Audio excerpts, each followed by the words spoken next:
рядом, мы с вами так не так. Резко меняем свои ручки. Супер, быстро. Вот и супергероя.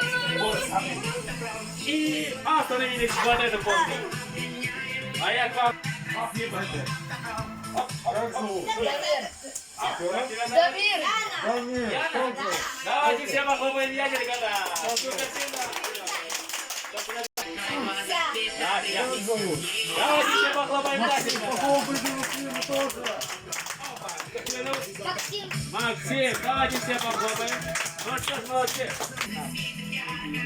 Сейчас тебе перейдем в девочку. Итак, ребята, вы поздравляли нашу именинницу? И без нас? Да. Ну что ж, так, на счет 3 громко хлопаем и поздравляем.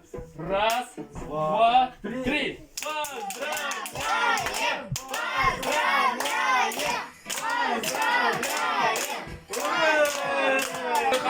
Ответите на несколько вопросов. Итак, только один годик. 11, да? 11. А, я понял.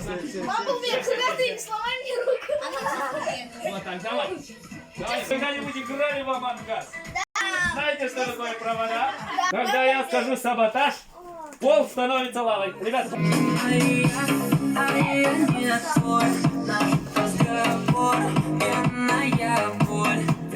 И саботаж. Пол жмет. Ну тогда вам не надо, да?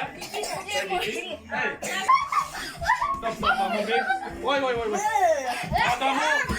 Стоп, ребята, стоп. Это...